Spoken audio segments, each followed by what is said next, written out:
अस्सलाम वालेकुम। Cash life with Sumi में आपका स्वागत है। उम्मीद करती हूँ आप सब खैरियत से होंगे।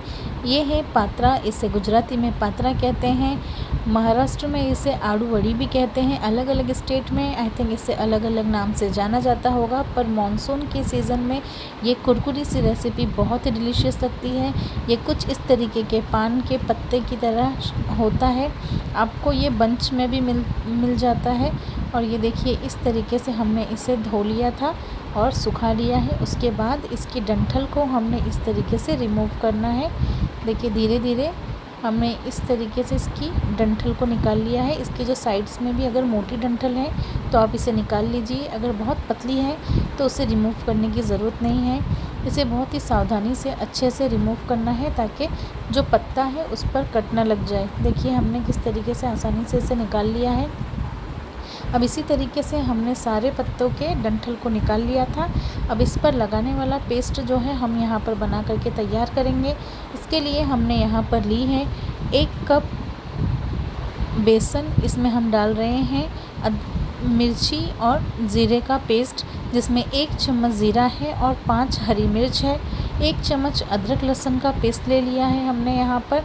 इसके बाद हम यहाँ पर कुछ पाउडर मसाले डाल रहे हैं, जिसमें आधा चम्मच हमने यहाँ पर ली है हल्दी, 3 चम्मच हमने ली है लाल मिर्च, 2 चम्मच धनिया और 1 चम्मच गरम मसाले का पाउडर है। इसे हमने यहाँ पर ऐड कर दिया है ड्राई मसाले और अदरक लहसुन के पेस्ट के साथ। यहाँ पर हम डाल रहे हैं स्वाद के हिसाब से नमक। आप अपने टेस्ट के अकॉर्डिंग इसमें नमक ऐड कर लीजिएगा। इसमें जाएगा और अब शक्कर हमने यहाँ पर आधी चम्मच ली है। आप इसकी जगह जैगरी यानी कि गुड़ का भी इस्तेमाल कर सकते हैं। जैसे कि ये गुजराती रेसिपी है तो उसके बाद हम इसमें ऐड करेंगे नींबू, जो कि खट्टे के लिए, और इसमें नींबू या खट्टा बहुत ज़रूरी होता है। हमने यहाँ पर नींबू और इमली का पल्प दोनों ही यूज़ किया है। आप अगर सिर्फ नींबू यूज़ कर रहे हैं तो आपको पूरा 1 नींबू डालना है। अब इसके बाद हमने यहाँ पर इमली को भिगा करके रखा था, ये उसका पानी है, और यहाँ पर हम इसे डालते हुए इसी पानी से हमने ये घोल बना करके तैयार किया है। इसे अच्छी तरीके से हमने फेंट कर अच्छी तरीके से हमने इस तरीके से इसे घोल बना लिया है, ताकि इसमें कोई भी गुठलियाँ या लम्स ना आए। देखिए इसमें जो लम्स हैं हम इस तरीके से इसे मिला कर उसे डाइल्यूट कर रहे हैं, उसे मिला रहे हैं इस पेस्ट में। ये ऐसे बन करके तैयार हो जाएगा। इतना गाढ़ा पेस्ट इसका रखना है हमें, ताकि हम ये पान पर पत्तों पर अच्छी तरीके से लगा सकें। ये पत्ते हमारे जो हैं ये ड्राई हैं, इसे अच्छी तरीके से पोंछ लीजिएगा, इस पर कोई पानी ना रहे। अब इसके बाद ये जो बेसन का हमने पेस्ट बना करके तैयार किया है, इसे अच्छी तरीके से हमने इस पर अप्लाई करना है। पत्तों को हमने उल्टा रखना है, यानी कि जो डंठल हमने काटी थी वो साइड्स ऊपर रहेंगी और नीचे जो सीधी साइड होती है वो नीचे की तरफ रहेगी। इस तरीके से यहाँ पर हमने इस तरीके से पत्तों को एक सीधा और एक उल्टा ऐसे देखिए हमने यहाँ पर रखा, इसे थोड़ा सा दबाया है, और अब ये पेस्ट को इस पर अच्छी तरीके से लगा लेंगे। इसी तरीके से सारे पत्तों को हमने इस पर फैला कर ये पेस्ट अप्लाई कर लिया है। और ये पेस्ट इस तरीके से लगाएं ताकि कहीं भी ये रहे ना।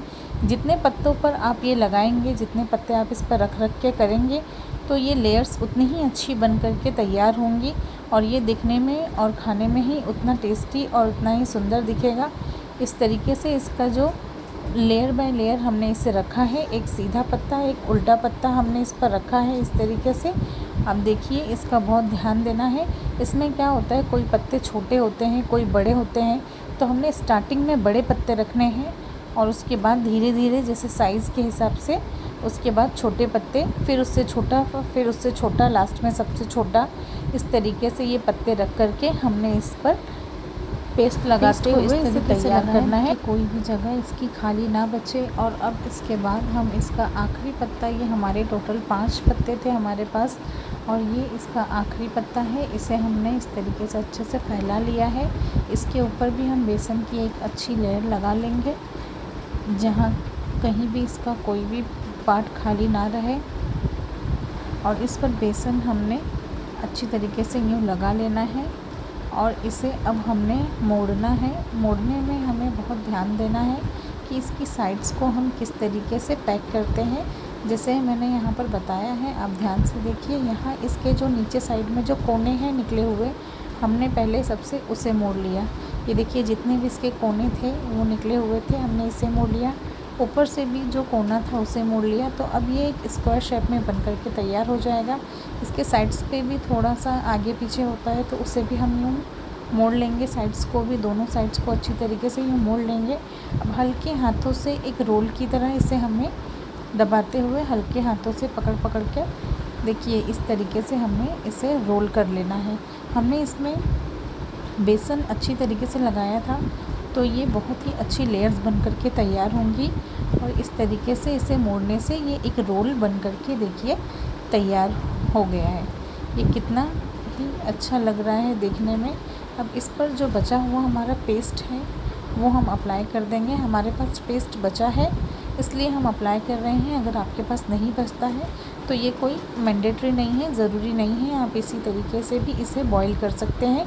यहाँ हमने 1.5 गिलास पानी लिया है, उसके ऊपर एक जालीदार बर्तन हमने रख लिया है। इस पर हमने तेल को लगा लिया है। तेल लगाना ज़रूरी नहीं है पर लगा लें तो सेफ साइड एक अच्छा हो जाता है। अब यहाँ पर जब पानी गर्म हो जाएगा, पानी में उबाल आने लगेगा, हम इस पर हमारी जो रोल बना करके तैयार किया है वो रख देंगे। रख करके हमें इसे ढक देना है। देखिए इसमें से भाप आने लगी है साइड से, जितने होल है ना इसमें से भाप आ रही है। इसकी भाप से हमें इसे स्टीम कर देना है। अब इसे हमने यहाँ पर एक बर्तन से ढक करके रख दिया था। अगर आपके पास स्टीमर है तो आप स्टीमर में भी ये कर सकते हैं। अब हमने इसे 10 मिनट एक तरफ और उसके बाद पलट करके 5 मिनट एक तरफ स्टीम कर लिया है। ये देखिए चाकू से हमने चेक किया तो ये पूरी तरीके से पक चुका है। अंदर तक चाकू बिल्कुल ही क्लीन निकल कर आ रही है। अब इसे हमने रख देना है रूम टेम्परेचर होने के लिए। जब ये रूम टेम्परेचर हो जाएगा तब हमें इसके यूँ स्लाइस काट लेने हैं। आप स्लाइस अपने हिसाब से पतला मोटा काट सकते हैं। देखिए इस तरीके से ये सारे स्लाइस हमने यहाँ पर इसके काट लेने हैं। ध्यान रहे स्लाइस इसे ठंडा होने के बाद ही करें।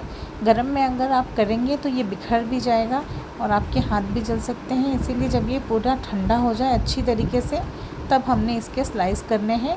अब ये इस तरीके से भी खा सकते हैं या इसे आप डीप फ्राई कर सकते हैं।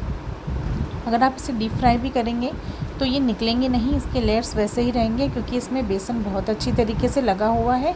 तो आप यहाँ पर इस स्टेज पर इसे डीप फ्राई करें या ऐसे ही खाएं, या मैंने जिस तरीके से बताया है आगे इसे सेलो फ्राई कर कर के खाना है तो आप इसे उस तरीके से भी हल्का पैन में भून कर भी खा सकते हैं। इस तरीके से हमने इसके सारे स्लाइस कर लिए हैं। अभी आप इसे देखिएगा ये कितने अच्छी तरीके से लेयर से बन कर के तैयार हुए हैं। ये टूटे नहीं हैं। इसकी देखिए ये सारी लेयर्स खुल के निकली हैं। देखिए कितनी खूबसूरती से इसकी सारी लेयर्स बनी हैं।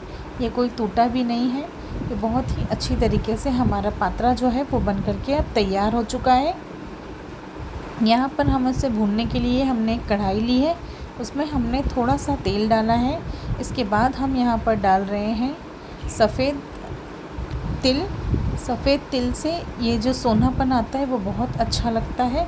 अब सब सफ़ेद तिल थोड़ी सी क्रैक होने लग जाएंगी तो हम यहाँ पर डाल देंगे 1 बाय 1 हमारे जो पात्रा हमने बना करके तैयार किए थे वो यहाँ पर हमने डाल देने हैं।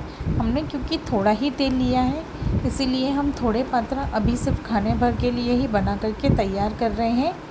देखिए इस तरीके से हमने इसमें डाल लिया है। गैस की फ्लेम हमने लो ही रखी है, बहुत हाई नहीं रखना है वरना जल जाएंगे ये और उतने कुरकुरे बन करके नहीं तैयार होंगे। अगर इसे हम लो फ्लेम पर अच्छी तरीके से पलट करके भूनते हैं बनाते हैं तो ये बहुत ही अच्छी कुरकुरी रेसिपी बन करके कुरकुरे पात्रे बन करके तैयार हो जाएंगे। तो आप इसे ज़रूर से ट्राई कीजिए। ये बहुत ही टेस्टी, खट्टा, मीठा, तीखा हर एक फ्लेवर इसके अंदर है। और मॉनसून में तो इस तरीके का कोई कुरकुरी रेसिपी, कोई कुरकुरी चीज़ खाने के लिए मिल जाए तो मॉनसून का, बारिश का मज़ा ही आ जाता है। तो आप भी इस रेसिपी को ज़रूर से ट्राई करें। हमारी रेसिपी अगर आपको पसंद आई है तो इसे शेयर कीजिएगा और हमारे वीडियो को लाइक करें, हमारे चैनल को सब्सक्राइब करें और हमारे वीडियोस इसी तरीके से देखने के लिए हमारे चैनल पर बने रहें। Thanks for watching my video.